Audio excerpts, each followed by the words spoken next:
Thank you very much, Jenny. Thank you. Thank you. Costa. Should we take Hannah, if you ever break up with me, I found my new wingman. I could have added so much. We were flowing. I thought it went really well. Really great. That is Yeah. I see why you're successful in what you do. You feel a connection to you very quickly. Energy. Yeah, right? no, it's Positive. a very Costa. it's a humble there's a lot of humility, and that, I mean, listen, that's great. It's really, really refreshing. It was a pleasure. It was Thank an you. actual. I Thank say you.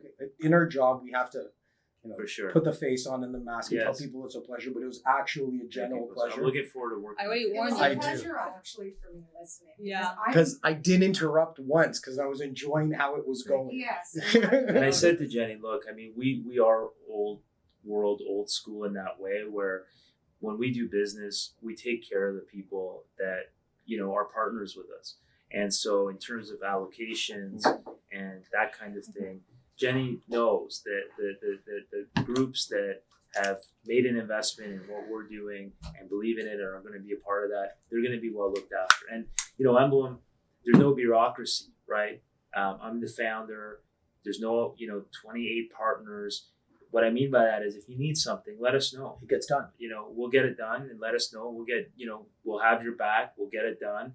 And that's the way success takes place, right? You work together, and if, you make us look good and we make sure we deliver, and your buyer comes back to you and says, Hannah, Costa, this is great. Like, we're really happy. We can't believe how much passion there is. We spoke to them, the detail. Kash took the time to talk to me, whatever it is, that makes you look good. So again, it deepens your credibility with that client. So we're very clear on the importance of integration and working together. And we have the same mindset, to be down to earth, be humble, work together, win. And when things, you need each other's help, you have each other's back, and you put all of that together, and it makes a successful outcome. And you enjoy the process, right? At the end of the day, we're spending so many hours doing this. Why not make it enjoyable? Why not make it where It's very true because we have a joke among the platinums is we see each other more than our families. Yeah. And because we work all day long, But every I day. loved COVID. Yeah. Except for Yeah. COVID, a lot of us were going crazy because I'm Yeah. work focused. Yeah. I'm only wired one way. Yeah. So I'm pacing and we came into the Mississauga. Traditionally, First Access Condos were more core focused. Yeah. And then based on the advice of Hannah, because I kind of have the blinkers on, Hannah said we should diversify. And the last little while when Jenny brought up, I think it was late last year, Yeah. that she's going to be working on a project in Mississauga, and one of her colleagues, Kimberly, also bring up a project in Port Credit. Yeah. We shifted a large focus of our marketing since I think it was January. Yeah. We made a big press for the west end of the city. Yeah. And our two That's focal points was basically yours and the other project Yeah. in Port Credit. And what we found with our success in Port Credit, we were ready to sell from the first week of April. Yeah. So when a lot of other people took their foot off the marketing, we actually pressed down the accelerator, what I was telling Jenny, Yeah. because Interesting. we believed that was an ideal time to connect with new clients, expand our client Yeah. base. People weren't working, so they actually had the time to talk to you. And we feel that the fact that you came to market before September or coming to market Yeah. is essential Yeah. because you do have your pulse, your finger on the pulse of the market, Sure. and feel that this is the time. It's time for carpe diem. Yeah, no, listen, the market is strong. I mean, it's surprisingly strong. It is. I predicted this on April 3rd, by the way. No, I'm glad you did, He because did it's a seminar, yeah. and he was. I was very bullish, and I was Yeah. 3 days before Benjamin Tal. So Yeah. if he said the exact opposite, I would have looked like a fool. Yeah, But he was. but you like that pressure. Yeah. No, it's great. It's great, and the market's strong, and I think as we know, prices haven't really changed. No. You loosening up the deposit schedule, I think, has really helped. Yeah. It'll make a significant difference and increase your probability for success. Yeah. You will succeed, but it'll speed it and Yeah. expedite it Yeah. because of that.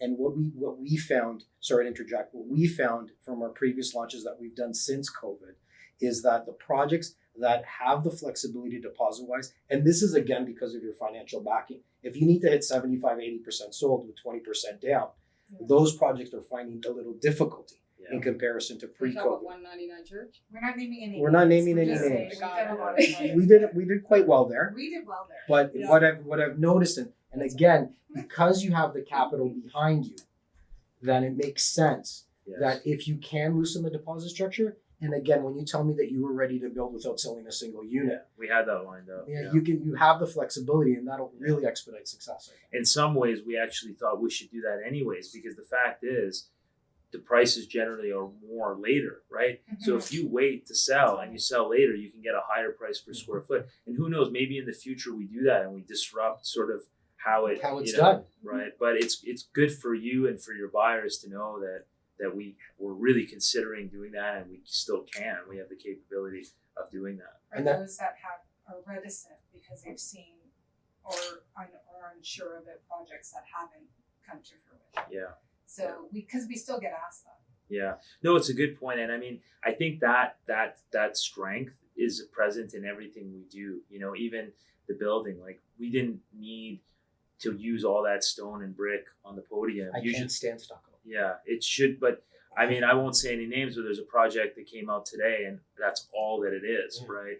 And some don't notice the difference, but that's why, you know, some buildings trade for higher than others, because I think as developers, I think many of us underestimate how informed the buyers are today. They know, right? They know the difference between a project that was rushed and a project that was well thought out.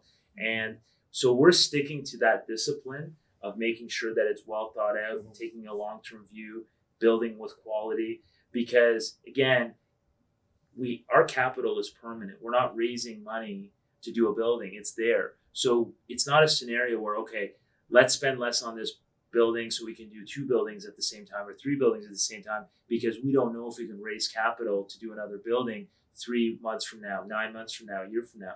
When the capital is permanent and it's on your books, you really look at it as, I have more to lose than cutting a corner than I have to gain by trying to do that. So again, the mindset is just so different. And I understand everyone works with the parameters and the conditions that they have, but we make sure that we don't take for granted the capability and the platform we have. And that's why we translate it into a building that, you know, let's face it, we've done more than we need to do there with the kitchens. You don't see that in any of the buildings, you know, slab backsplash. You don't see, that's unheard of. you know, you don't see the stone on the outside. You don't see, you know, the size of the windows. You know, like I'll tell you how obsessed we are.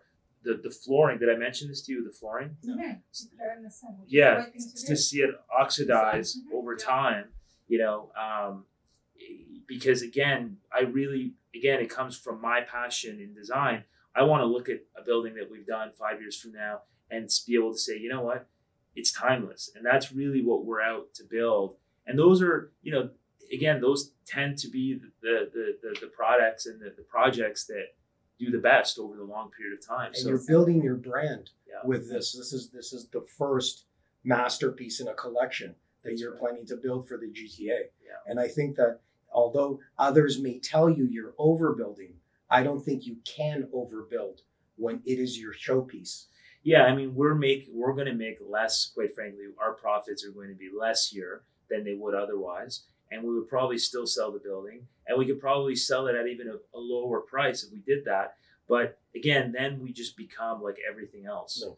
And that's not what we want to do. We want to create distinction, and even, you know, the name Emblem, the reason why it exists is we didn't want to put a name out there and have our buyers believe what we are because our name is that, right? So what we did is we said, okay, how do we build a firm where our name, what people look at us, is purely based on the work that we've done? Well, what is a name? It's a logo. Well, we weren't going to call a company logo, right? So emblem is, you know, synonymous with logo, and really it's about the fact that what we are, what you call us, is based on what we've done for you and what we've created. And so again, there's intention behind everything that we're doing, and when you put that passion and combine it with the capital and the financial backing, I think it's very exciting for what it's going to be. All I would say is this: what's very important for me is if you are telling your clients to buy a unit in our building, I take that responsibility very seriously. I want the client to come back to you and say, Anna, Costa, wow, this was, you know, that's what I want it to be. That's how deliberate I want to be about what we do with the projects. And that's why it's so refreshing to hear. because I'm that meticulous person. Jenny will tell Yes, you, she and is. Costa will tell you. He does a lot of the talking. I will to the people who, because he can talk enough for more than one person. It doesn't mean I can't. I'm more It's a than good team. It's a capable, good balance. But I'm the one who's very, very meticulous when it comes to anything that goes out from us. If anything goes out, I need to make sure it's absolutely The brochures that Hannah creates are at par or better than most projects. That's amazing. because that our name's on it. Yeah. So at the end of the day, because our name's on it, it has to be right. It's not guessing. It's not doing what everyone else has done, because I could just Google all the other platinums Yeah. info and just copy and paste it. It's Yeah. not what we do. But listening to how meticulous you are with everything, the eye for detail, the kitchens, the bathroom, the flooring, all of that, it makes it so much easier for us to sell. Yeah. And it Yeah. complements what we do, because our mantra is we don't sell everything. Yeah. We pick 12 to 15 projects a year and sell them. We have 100 projects a year launching in the GTA. That's not us. A lot of the people you meet and will sit where I'm sitting, they do everything. They throw out a big net. Yeah. We don't fish like that. Yeah. We pick specific projects that we believe in. And even to the point where we've lost some clients because we didn't believe in a project, we told them we're not selling that to you. Yeah. Because in 4 years from now, you're not going to blame it on me. Yeah. Yeah, we had that conversation in September. That's why I asked for his commitment last year, and I said, Artform, this is where we're going to focus on that. That's gonna be Yeah. one of the No, projects. that's great. I mean, look, I when you were talking, Hannah, it really resonated, because it's the same way I am in our firm. We use the best, everything we do, from the accounting firm that audits us, which is Ernst & Young, all the way to the design firms we use. We use the best for everything. And U31 is phenomenal. I mean, they've done a lot of the big projects, but I can tell you, I'm all over them, right? Not because I don't trust them, but because I feel that it's my responsibility to not put it on cruise control. You know, our branding, our marketing, we use Brand Factory, which has done Tridell's work from day one. And, you know, they've done a lot of, they're the leader in that space. But Joe knows at Brand Factory that I'm just so crazy about. So he'll pick pictures for the brochures, and I'll tell him, no, send me the link. I want to go through. So Saturday night, you know, after I put my kids to bed, I have a double espresso at 7:00, and I'm looking at photo stock, because I want it to be exactly the picture. And life's a lot easier when you're not that crazy, Thank right? you. But you can't help it. You're always torturing yourself, because, you know, it's just, and 90% of the time people will not even notice the difference, but you're not doing it for others. But that's why you know you're doing it for the right reasons, because you're doing it because you believe in it. You're not doing it for perception. It's true. And so it's great to meet a team and professionals that are that deliberate and passionate and intentional about what they do. And I'm looking forward to working with both of you. If you need anything, let us know. We'll make sure that you get all of the details on the projects, and you know, let's drive forward. Fantastic. Thanks Thank you. again. My pleasure. Yes, thank you.